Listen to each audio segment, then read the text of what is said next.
আবারও ইউরেনিয়াম সমৃদ্ধ করতে পারবে ইরান। গভীর রাতে ইসরায়েলকে ধমক দিয়ে ট্রাম্পের স্ট্যাটাস। রাজনৈতিক আত্মহত্যা, ফের ট্রাম্পের সমালোচনায় ইলন মাস্ক। কুটির জোর যাই হোক ছাড় নয়, এমনটাই মন্তব্য করেছেন জামায়াত আমির। দেশ গড়তে জুলাই পদযাত্রা করবে এনসিপি। এতক্ষণ শুনছিলেন সংবাদ শিরোনাম, এবারে বিস্তারিত। পরমাণু স্থাপনায় হামলা সত্ত্বেও কয়েক মাসের মধ্যেই ইরান আবারও ইউরেনিয়াম সমৃদ্ধ করতে পারবে বলে মন্তব্য করেছেন জাতিসংঘের পরমাণু শক্তি সংস্থার প্রধান রাফায়েল গ্রোসি। গত 13 জুন থেকে ইরানের সামরিক স্থাপনায় হামলা শুরু করে ইসরায়েল, তবে পরমাণু অস্ত্র তৈরির চেষ্টার কথা বরাবরই অস্বীকার করে আসছে তেহরান। শান্তিপূর্ণ লক্ষ্যই তাদের এই কর্মসূচি বলেও দাবি তাদের। গ্রোসি বলেন, মাত্র কয়েক মাসের মধ্যেই তারা আবারও সেন্ট্রিফিউজ ব্যবহার করে ইউরেনিয়াম সমৃদ্ধের কাজ শুরু করতে পারবে, কিংবা তার চেয়েও কম সময়ে। তাছাড়া হামলার আগে ইরান তাদের কাছে থাকা 408 কেজি ইউরেনিয়াম অন্য কোথাও সরিয়ে ফেলেছে কিনা এমন প্রশ্ন থেকে যায়। সংস্থাটির কাছে থাকা তথ্য মতে হামলার আগে ইউরেনিয়ামগুলো 60% সমৃদ্ধ ছিল, যা পরমাণু অস্ত্র তৈরির জন্য যথেষ্ট নয়। তবে তা যদি আরও সমৃদ্ধ করা হয় তবে এটি দিয়ে 9টি পরমাণু অস্ত্র তৈরি করা হবে। ইউরেনিয়ামের অবস্থান সম্পর্কে জানতে চাইলে গ্রোসি জানান, এই ব্যাপারে তার কাছে কোনো তথ্য নেই, হয়তো কিছু আছে অথবা ধ্বংসপ্রাপ্ত। তিনি বলেন, আমাদের সেখানকার অবস্থা সম্পর্কে আমাদের নিশ্চিত হওয়া প্রয়োজন। এছাড়া গ্রোসি ধ্বংসপ্রাপ্ত পরমাণু কেন্দ্র পরিদর্শন করতে চাইলে তা নাকচ করেছে তেহরান। মার্কিন প্রেসিডেন্ট ডোনাল্ড ট্রাম্প আবারও গাজা যুদ্ধবিরতি চুক্তির আহ্বান জানিয়েছেন। এবার অনলাইনে প্রকাশিত পোস্টে ইসরায়েলকে এক প্রকার ধমক দেন মার্কিন প্রেসিডেন্ট। খবর দ্য টাইমস অফ ইসরায়েল। অপহৃত জিম্মিদের ফিরিয়ে দেওয়ার লক্ষ্যে চুক্তিটি করতে ইসরায়েলকে চাপ ও হামাসকে আহ্বান জানান ট্রাম্প। স্থানীয় সময় রোববার গভীর রাতে ট্রুথ সোশ্যাল নেটওয়ার্ক ট্রাম্প লিখেন, গাজায় চুক্তি করুন, বন্দীদের ফিরিয়ে আনুন। ডিজেটি। ওই পোস্টে তিনি ইসরায়েলের প্রধানমন্ত্রী বেনিয়ামিন নেতানিয়াহুকে যুদ্ধবিরতি চুক্তিতে স্বাক্ষর করার জন্য চাপ দেন। এর আগে ট্রাম্প ভবিষ্যৎবাণী করেছিলেন 1 সপ্তাহের মধ্যে চুক্তি স্বাক্ষরিত হবে। প্রেক্ষাপটহীন এই পোস্টটি ট্রাম্প ইসরায়েলি প্রসিকিউটরদের নেতানিয়াহুর বিরুদ্ধে মামলা বন্ধ করার জন্য দ্বিতীয়বারের মতো আহ্বান জানানোর কয়েক ঘন্টা পরে এসেছে। এখানে বলা হয়েছে তিনি এখন হামাসের সঙ্গে একটি চুক্তি নিয়ে আলোচনার প্রক্রিয়াধীন, যার মধ্যে বন্দীদের ফিরিয়ে আনার অন্তর্ভুক্ত থাকবে। এদিকে গাজা যুদ্ধবিরতি নিয়ে মার্কিন প্রেসিডেন্ট ডোনাল্ড ট্রাম্প আশাবাদী মন্তব্য করায় বিস্ময় প্রকাশ করেছেন ইসরায়েলি কর্মকর্তারা। তারা এই বক্তব্যকে রাজনৈতিক কল্পনা বিলাস হিসেবে উল্লেখ করেন। যুদ্ধবিরতি এবং বন্দি বিনিময় নিয়ে যুক্ত আলোচনায় থাকা নাম প্রকাশে অনিচ্ছুক ইসরায়েলি কর্মকর্তা রোববার জানান, হামাস ও ইসরায়েলের নেতানিয়াহু সরকারের মধ্যে অবস্থান কোনো পরিবর্তন আসেনি, ফলে আপাতত যুদ্ধবিরতির সম্ভাবনা অনিশ্চিতই রয়েছে। তারা আরও বলেন, যুক্তরাষ্ট্রের প্রশাসন একটি পূর্ণ চুক্তিকে সমর্থন করে, যে চুক্তিতে যুদ্ধবিরতি, ইসরায়েলি বন্দীদের মুক্তি এবং যুদ্ধের শেষ থাকবে, যাতে ওই অঞ্চলের সম্পর্ক স্বাভাবিককরণ প্রক্রিয়া আরও বিস্তৃত করা সম্ভব হয়। সম্প্রতি ট্রাম্প বলেন, আমরা মনে করি আগামী 1 সপ্তাহের মধ্যে যুদ্ধবিরতি হবে। তবে হোয়াইট হাউসের কর্মকর্তারা স্বীকার করেছেন, ট্রাম্প এই বক্তব্য কোন ভিত্তিতে দিয়েছেন তা তারা জানেন না। যুক্তরাষ্ট্রের প্রেসিডেন্ট ডোনাল্ড ট্রাম্পের নতুন কর ও ব্যয় হ্রাস সংক্রান্ত বিল নিয়ে আবারও কড়া সমালোচনা করেছেন বর্তমান বিশ্বের অন্যতম শীর্ষ ধনকুবের এবং বৈদ্যুতিক গাড়ি নির্মাতা প্রতিষ্ঠান টেসলার প্রধান নির্বাহী কর্মকর্তা ও স্পেসএক্স প্রধান ইলন মাস্ক। তিনি বলেছেন, ট্রাম্পের এই খসড়া বিল রিপাবলিকান পার্টির জন্য রাজনৈতিক আত্মহত্যা হবে।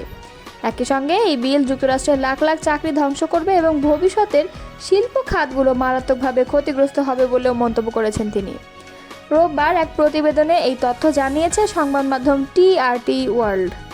শনিবার নিজের জন্মদিনে সোশ্যাল মিডিয়া প্ল্যাটফর্ম এক্সে দেওয়া এক পোস্টে মাস্ক লিখেন, সিনেটের সর্বশেষ খসড়া বিল যুক্তরাষ্ট্রের লাখ লাখ চাকরি ধ্বংস করবে এবং আমাদের দেশের জন্য কৌশলগতভাবে মারাত্মক ক্ষতি ডেকে আনবে। এটি অতীতের শিল্পগুলোকে প্রণোদনা দিচ্ছে, কিন্তু ভবিষ্যতের শিল্পগুলোকে ব্যাপকভাবে ক্ষতিগ্রস্ত করছে। তিনি আরও বলেন, এই বিল রিপাবলিকান পার্টির জন্য রাজনৈতিক আত্মহত্যা হবে। টিআরটি ওয়ার্ল্ড বলছে, এই মন্তব্যের মাধ্যমে মাস্ক ও ট্রাম্প প্রশাসনের মধ্যে চলমান উত্তেজনা আবারও নতুন মাত্রা পেল। মাস্ক কিছুদিন আগেই সরকার পরিচালনার দক্ষতা বৃদ্ধির একটি দপ্তরের প্রধান হিসেবে কাজ শেষ করে ট্রাম্পের প্রশাসন ছেড়েছেন।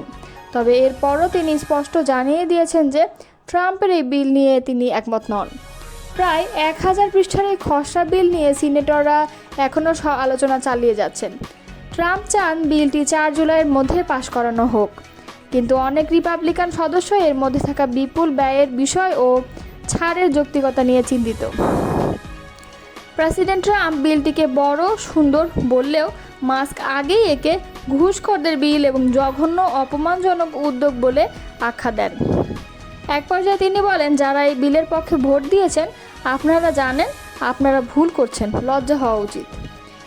প্রসঙ্গত, একসময় ট্রাম্পের ঘনিষ্ঠ মিত্র ছিলেন মাস্ক, কিন্তু বিল পাশের প্রক্রিয়ায় মাস্কের বিরোধিতা তীব্র হয় এবং তিনি এমনকি ইঙ্গিত দেন তিনি ট্রাম্পের বিরুদ্ধে বিতর্কিত যৌন কেলেঙ্কারির প্রমাণ ফাঁস করতে পারেন, যদিও কোনো নির্দিষ্ট প্রমাণ দেননি তিনি। পরবর্তীতে মাস্ক কিছু মন্তব্যের জন্য দুঃখ প্রকাশ করেন এবং বলেন তিনি কিছুটা বেশি বলে ফেলেছিলেন। ট্রাম্পও তখন নিউ ইয়র্ক পোস্টে এক সাক্ষাৎকারে বিষয়টিকে ক্ষণিক উত্তেজনা হিসেবে উল্লেখ করেন এবং বলেন, আমি ওকে দোষ দিই না। কুমিল্লায় মুরাদনগরে এক নারীকে ঘরে ঢুকে গলায় ছুরি ঠেকিয়ে ধর্ষণের ঘটনায় তীব্র প্রতিক্রিয়া জানিয়েছেন বাংলাদেশ জামায়াতে ইসলামের আমির ডাক্তার শফিকুর রহমান। নারী নির্যাতনের এই ঘটনাকে লজ্জাজনক আখ্যা দিয়ে তিনি বলেছেন, যারা এই কাণ্ড ঘটিয়েছে তাদের যে কোনো উপায়ে আইনের আওতায় এনে দৃষ্টান্তমূলক শাস্তি দিতে হবে। আজ রবিবার সামাজিক যোগাযোগ মাধ্যম ফেসবুকে দেওয়া এক পোস্টে ডাক্তার শফিকুর রহমান বলেন, কুমিল্লার মুরাদনগরে একজন নারীর উপর পাশবিক নির্যাতন একান্তই লজ্জাজনক একটি ঘটনা। লম্পটদের যে কোনো মূল্যে পাকড়াও করে আইনের আওতায় আনতে হবে এবং কঠোর শাস্তি দিতে হবে। তিনি আরও লেখেন, খুঁটির জোর যাই হোক তাকে কোনোভাবে পাত্তা দেওয়া যাবে না, অন্যথায় এই সমাজ আপাতমস্তক একটি জঙ্গলি সমাজে পরিণত হয়ে যাবে। এরই মধ্যে পুলিশ জানিয়েছে মুরাদনগরের ওই ঘটনায় অভিযুক্ত প্রধান আসামি ফজর আলীকে রাজধানীর যাত্রাবাড়ি এলাকা থেকে গ্রেপ্তার করা হয়েছে। এর আগে নির্যাতনের ভিডিও সামাজিক যোগাযোগ মাধ্যমে ছড়িয়ে দেওয়া অভিযোগে আরও 3 জনকে আটক করা হয়। উল্লেখ্য, গত 26 জুন রাতে কুমিল্লার মুরাদনগরের রামচন্দ্রপুর দক্ষিণ ইউনিয়নের বাহেরচর 5 কিত্তা গ্রামে ওই ঘটনা ঘটে। অভিযোগ অনুযায়ী একদল যুবক এক ঘরে ঢুকে গলায় ছুরি ধরে এক নারীকে ধর্ষণ করে।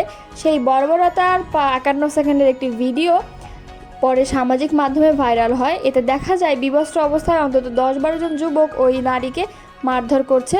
সাহায্যের জন্য বারবার চিৎকার করলেও কেউ এগিয়ে আসে না। পুলিশ জানিয়েছে ঘটনাটি তদন্তাধীন এবং অপরাধে জড়িত সবাইকে গ্রেপ্তারের চেষ্টা চলছে। আইনশৃঙ্খলা বাহিনী বলছে ঘটনাটি অত্যন্ত নিন্দনীয় এবং এর বিরুদ্ধে ব্যবস্থা নিতে তারা প্রতিশ্রুতিবদ্ধ।